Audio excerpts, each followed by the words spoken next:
முக்கியமான டிப்ஸு உருண்டை உடையாமல் இருக்கிறதுக்கு என்னென்னா உருண்டையை ஒவ்வொன்றா போடணும், வேறு இடத்துல போடணும், எல்லாம் கேப் இல்லாமல் இருக்கணும். தண்ணி அளவெல்லாம் கரெக்டாக வச்சிங்கன்னா உருண்டை தானாகவே மேலே வந்துடும்.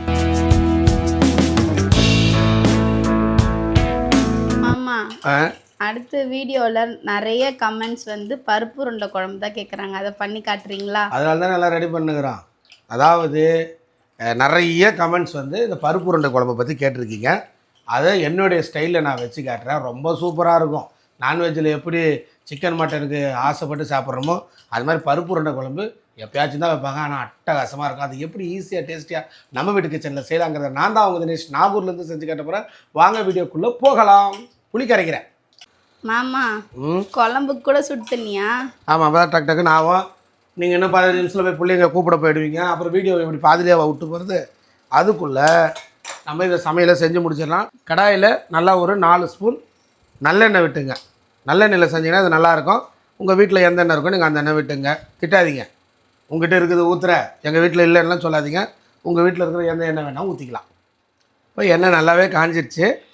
இதில் கடுகு, வெந்தயம், கருவேப்பிலை, பூண்டு போட்டு தாளிச்சிக்கலாம். கடுகு, 4 வெந்தயம், கை பத்திரமா, 4 கொத்து கருவேப்பிலை. சத்தம் கேட்குதா? பொரியுது. இந்த மாதிரி பொரியும் போது பொடியாக நறுக்கின வெள்ளை பூண்டு கொஞ்சம். ரொம்ப ஈஸி தான் இது என்னது பருப்பு உருண்டை குழம்பு. பொடியாக நறுக்கின சின்ன வெங்காயம் பாதியை உருண்டைக்கு வச்சுக்கிறேன், மீதியை இங்கே வச்சுக்கிறேன். கிட்டத்தட்ட ஒரு 1/4 கிலோ தான் எடுத்துருக்குறோம். 1/4 கிலோவில் பாதி இதில் போட்டேன். மாமா இதுக்கு எந்த பருப்பில் பண்ணுவோம்? நல்ல கேள்வி கேட்டேன். நீ கேட்டதே ஒரு உருப்படியான கேள்வி. இது வந்து பார்த்தீங்கன்னா நான் முழுக்க கடலை பருப்பு மட்டும் எடுத்துருக்கேன். எங்கள் வீட்டில் நாங்கள் வெறும் கடலை பருப்பில் செஞ்சுருவோம். அப்போ என்ன பண்ணாது, உருண்டை உடையாது. இதில் வந்து என்ன பண்ணுவாங்கன்னா தோரம் பருப்பு பாதி, கடலை பருப்பு பாதி, கொஞ்சமாக அரிசி போட்டு ஊற வச்சு செய்வாங்க. அது நிறைய பேருக்கு உருண்டை உடஞ்சி போயிடும். கடலை பருப்பு மட்டும் போட்டிங்கன்னா ருசியாகவும் இருக்கும், உடையவும் செய்யாது. குறைஞ்சது 1.5-2 மணி நேரம் ஊறணும் பருப்பு. இல்லை 1 டம்ளர் பருப்பு எடுத்துருக்கோம். எவ்வளோ உருண்டை வருதுன்னு பார்ப்போம். எந்த குழம்புலலாம் எண்ணெய் உங்களுக்கு மேலே சிகப்பாக நின்னா பிடிக்குமோ அந்த குழம்புல சிகப்பாக எண்ணெய் வர்றதுக்கு என்ன பண்ணணும்னா, இந்த வெங்காயம் வதங்கும் போது காஷ்மீரி மிளகாத்தூளாக போடுறேன்.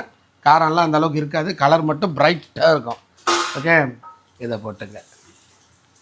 இப்போ கமன்னு வாசனை வரும்போது நைஸாக வெட்டின தக்காளி, 1/4 கிலோ தக்காளி எடுத்திங்கன்னா 1/4 கிலோ வெங்காயம் சரிசம அளவு தான்.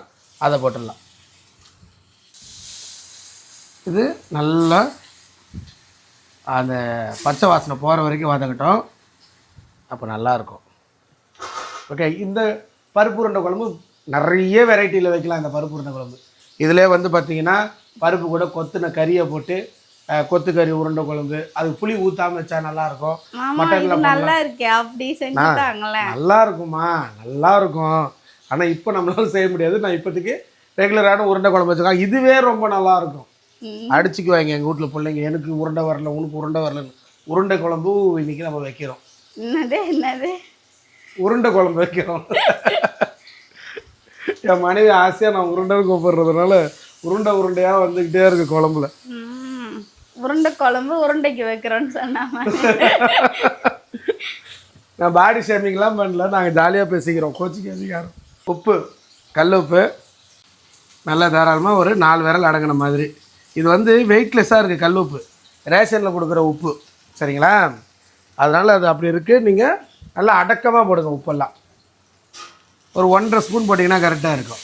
நல்லா இது ஃபுல்லாக தழும்ப வைக்க போகிறோம். குழம்பு சூப்பராக இருக்கும். இது வதங்குற இந்த கேப்பில் நம்ம என்ன பண்ணலாம், இதை அரைச்சிட்டு வந்துடலாம். 4 காஞ்ச மிளகா, விருப்பம் இருந்தால் இதில் ஒரு சின்ன துண்டு பட்டையோ இல்லை கொஞ்சமாக சோம்போ போட்டுக்கலாம். சரிங்களா? இதோடு சேர்த்து இந்த கடலை பருப்பு 4 சோம்பு போட்டுங்க. வெறும் சோம்பு காஞ்ச மிளகா ஓட்டிட்டு கூட அதுக்கப்புறமா பருப்பு சேர்த்துக்கலாம். இன்னும் நைஸாக ஓட்டிடும். இதுக்கு தேவைப்படுற அளவுக்கு உப்பு, அதாவது இந்த மாவுக்கு மட்டும் உப்பு ஒரு 1/4 ஸ்பூனுக்கும் கம்மியாக. நல்லா இந்த வெங்காயம் தக்காளி வதங்கிடுச்சு. இந்த நேரத்தில் குழம்பு தூள் சேர்த்துக்கலாம். ஸ்பூன் அளவுலாம் காட்டுங்கன்னு சொல்லியிருந்தீங்க. நார்மலாக இது ஒரு 2 கிராம் அந்த அளவுக்கு தான் பிடிக்கும். 1/4 ஸ்பூன் சொல்லுவோம்ல, அது ஒரு ஆளுக்கு ஒரு கரண்டி மிளகாத்தூள்னு வச்சுக்குவோம். நான் ஒரு 4, இது கொஞ்சம் காரசாரமாக புளிப்பாக நல்லா இருக்கணும், 5 போடுறேன். சரியா? எங்கள் வீட்டு குழம்பு தூளுங்கிறதுக்காக சொல்லலை. ஒரு குழம்பு தூள் திறந்தா கம கமன்னு வாசனை வரணும். இது எப்படி அரைக்கணுங்கிற வீடியோ நான் நிறைய போட்டிருக்கேன், சேனலில் இருக்குது. இன்ஸ்டாலெலாம் போனீங்கன்னா ஃபஸ்ட்டு கமெண்ட்டில் பின் பண்ணி வச்சுருக்கோம், அதை பார்த்து கூட நீங்கள் அரைச்சிக்கலாம்.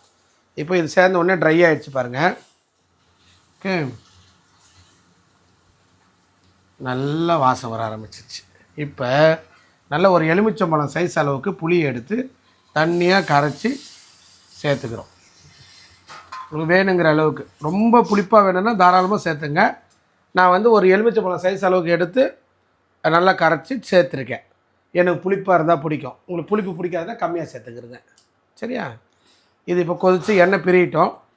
ஜார் எடுத்து அரைச்சிட்டு வந்துடுங்க. அதுக்குள்ளே நான் மற்றது ரெடி பண்ணுறேன்.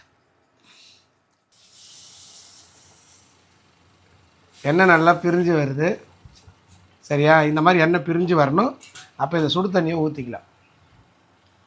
எனக்கு கொஞ்சம் ஒன்று கவனிங்க, எப்போவுமே பருப்பு உருண்டை குழம்பு தண்ணியாக தான் நீங்கள் வைக்கணும். அது என்ன ஆகிடும், பருப்பு போட்ட உடனே திக்காகிடும், அது உருண்டை போட்ட உடனே. சரியா? அதனால் கொதிக்க கொதிக்க தண்ணி ஊற்றியாச்சு. பார்த்திங்கன்னா ஒரு 2 நிமிஷத்தில் கொதிச்சிடும். நல்லா ரசம் மாதிரி இருக்குது. சரியா?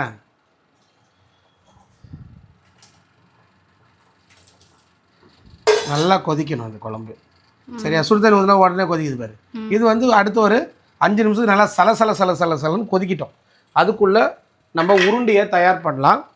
இப்படி அரைக்கணும், தண்ணி இல்லாமல். தண்ணி ஊற்றக்கூடாது, வெறும் பருப்பு மட்டும் போட்டு இப்படி அரைச்சிங்கன்னா பிடிக்க வரும். சரியா? அப்படி ஒருவேளை லூஸ் ஆகிட்டாலும் பயப்படாதீங்க, நம்ம மேலே கேஸாக போட போகிறாங்க. வேணால் லேசாக அரிசி மாவு போட்டு பிணைஞ்சிக்கிட்டா டைட் ஆகிடும். மிரளவே கூடாது சமையல், நம்ம பண்ணுறது தான் சமையல். சரியா? ஓகே. பொடியாக வெட்டின மல்லி, பொடியாக வெட்டின கருவேப்பிலை, பொடியாக வெட்டின பூண்டு, பொடியாக வெட்டின சின்ன வெங்காயம். ஓகே, பச்சை மிளகாய் வேணுனாலும் போடலாம். நம்ம காஞ்ச மிளகாய் மாவுலே போட்டு அரைச்சிட்டோம். இந்த மாதிரி பண்ணும்போது என்ன நடக்கும் அப்படின்னு பார்த்தீங்கன்னா, உங்களுக்கு வந்து உருண்டை ருசியாக இருக்கும். இல்லைன்னா என்ன ஆகாது அப்படின்னா, உருண்டை சப்புன்னு இருந்தால் பசங்க சாப்பிட மாட்டாங்க, நம்மளே சாப்பிட மாட்டேன், நான் சாப்பிட மாட்டேன். ஓகே, நல்ல மாவு பாருங்கள், 2 கை வந்து வரும். இந்த வெங்காய முக்கியமான டிப்ஸு உருண்டை உடையாமல் இருக்கிறதுக்கு என்னென்னா, இதில் சேர்க்கக்கூடிய சேர்மானம் மிகவும் பொடியாக நறுக்கி இருக்க வேண்டும். இல்லை என்றால் தனித்தனியாக பிரிந்து சென்றுவிடும்.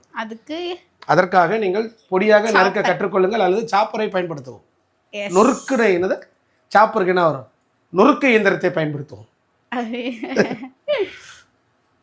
ஒரு நாள் ஃபுல்லாக தமிழ்லேயே பேசி சமைக்கமா? நான் தமிழில் பேச மாட்டேன், தமிழில் எழுதுவேன். என்னுடைய கதையெல்லாம் நான் எழுதியிருக்கேன், யூடியூப் ஃபேஸ்புக்கிலலாம் இருக்குது, தேடி கண்டுபிடிக்க முடிஞ்சால் பார்த்து படிங்க. அதெல்லாம் ஃபுல்லாக தமிழில் எழுதியிருக்கேன். வாழ்க்கை வரலாறு, வாழ்க்கை வரலாறு. இது பாருங்க. சரியா? மாவு இப்படி இருக்குது, உப்பெல்லாம் ஆல்ரெடி போட்டோம். இது மாதிரி பொடியாக இருந்தால் சேர்ந்துடும் மாவு கூட. பருப்பு சேர்க்குற எல்லா ஐட்டத்துக்கும் நீங்கள் பெருங்காயம் சேர்க்க வேண்டும். அப்போ தான் உங்களுக்கு என்ன இருக்காது, வாயு தொல்லை இருக்காது. நல்லா பிணைஞ்சிருங்க. பிணைஞ்சிட்டு உருண்டையை பிடிச்சி வச்சுக்கலாம். குழம்பு நல்லா கமன்னு கொதிக்குது. இந்த நேரத்தில்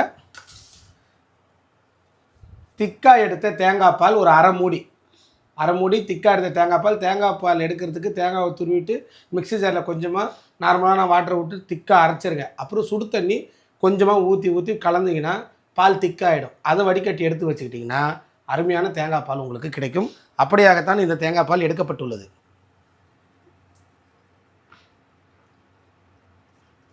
ஓகே, இப்போது நல்லா இன்னொரு 4-5 கொதிக்கிட்டோம். இது கொதிப்பதற்குள்ளாகவே நாம் இந்த சிறு நான் சொல்கிறேன், இது கொதிப்பதற்குள்ளாகவே நாம் சிறு உருண்டைகள் இந்த மாவை இந்த இந்த குழம்பு கொதிப்பதற்குள் நாம் சிறு உருண்டைகளை தயார் செய்து வைத்துக் கொள்ள வேண்டும். நான் நிறைய வீடியோவே பார்க்குறேன், இல்லை வந்த முன்னாடி இப்படி தான் வருது. ஸோ இது நல்லா கொதிக்கிட்டோங்க, அதுதான் நமக்கு சரியா. நல்லா குழம்பு கொதிக்கிட்டோம். இதை சின்ன உருண்டையாக நம்ம உருட்டி வச்சுக்கலாம். ஒரே ஈவன் சைஸாக இருக்கணும், ரொம்ப பெரிய சைஸாக இருக்கக்கூடாது. சரிங்களா? இதை நல்லா உருட்டையாக வச்சுங்க.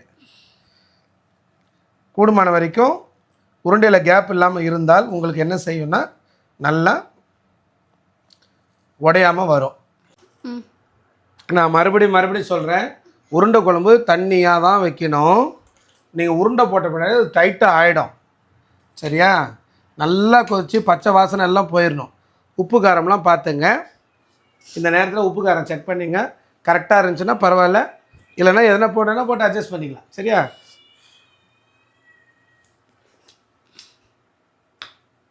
கரெக்டாக இருக்குது. நான் போட்ட உப்பு அளவே இது போதுமானது. உங்களுக்கு இந்த மாதிரி ஒரு வாய்ப்பு இருக்குது. நான் என்ன தான் உப்பு அளவுலாம் சொன்னாலுமே நீங்கள் இந்த மாதிரி ஒரு முறை செக் பண்ணிவிட்டு அதுக்கப்புறமா உருண்டையை போடுங்க. உருண்டையை போட்டுட்டா அதை நம்ம தொடவே கூடாது. புரியுதா? உருண்டையை போட்ட பின்னாடி கிண்டி கிண்டி விட்டிங்கன்னு வச்சுங்க, எல்லாம் அல்வா மாதிரி ஆகிடும். ஓகே, நல்லா கொதிக்குது பாருங்கள். நல்லா கொதிக்கும்போது உருண்டையை ஒவ்வொன்றா போடணும். வேறு வேறு இடத்துல போடணும். நல்லா கேப் இல்லாமல் இருக்கணும். உருண்டை கிட்ட வச்சு போடுங்க. தம தமன்னு கொட்டக்கூடாது.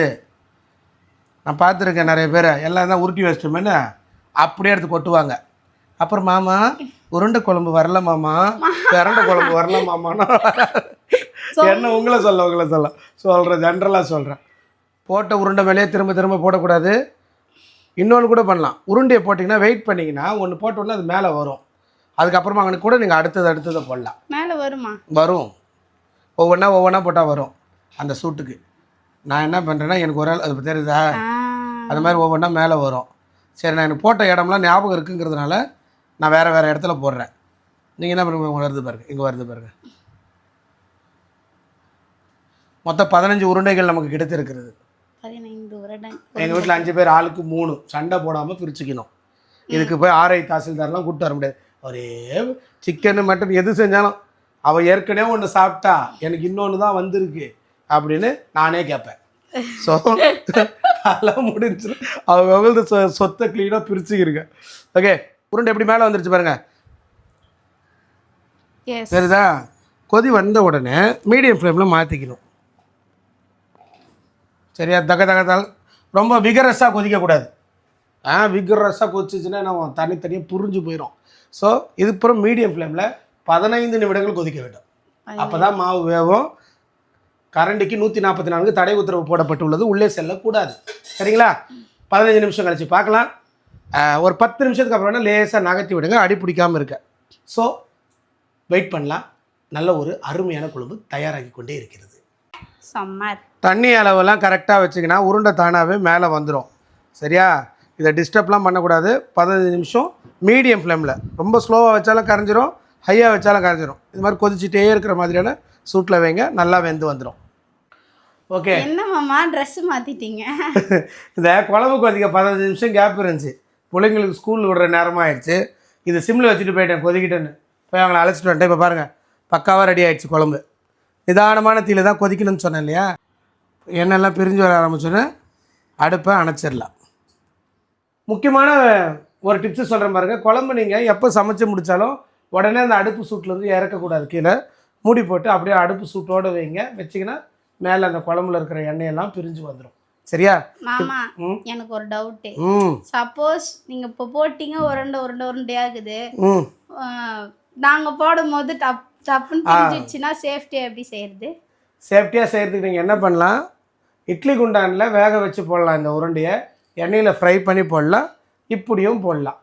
கரெக்டாக நீங்கள் நான் சொன்ன மாதிரி ஃபாலோ பண்ணால் இப்படியே போட்டால் இப்படியே வந்துடும்.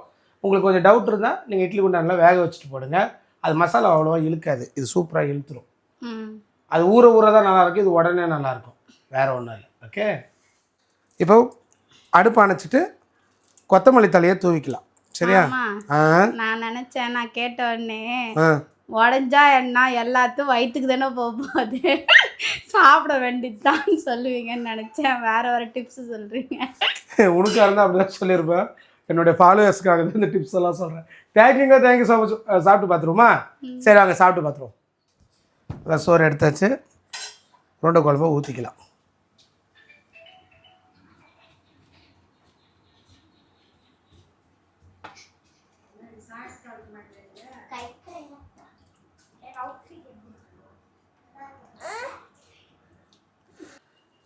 ஒரு 2-3 மணி நேரத்துக்கு முன்னாடி வச்சிட்டிங்கன்னா சாப்பிட்றதுக்கு நல்லாயிருக்கும்.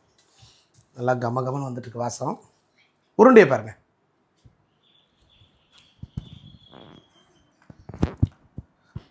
கொதிக்குது. நம்மளே உடைச்சா தான் உடையுது, உள்ள வரைக்கும் வெந்துருச்சு. கொதிக்குது.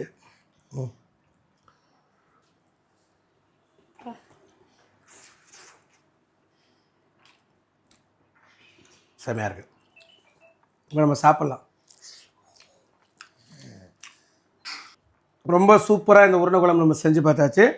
உருண்டையை போடுறதுக்கு முன்னாடியே உப்பு செக் பண்ணிடுங்க. உருண்டையை போட்ட பின்னாடி உப்பெல்லாம் போட்டு அட்ஜஸ்ட் பண்ண முடியாது. சரியா? அது மட்டும் மைண்டில் வச்சுங்க. கண்டிப்பாக ட்ரை பண்ணி பாருங்கள். எப்படி வச்சுன்னு கமெண்ட் பண்ணுங்கள். தேங்க்யூங்க. தேங்க்யூ ஸோ மச் ஃபார் வாட்சிங். நெக்ஸ்ட் வீடியோ பார்க்கலாம். பாய். எப்படி இருக்குதா?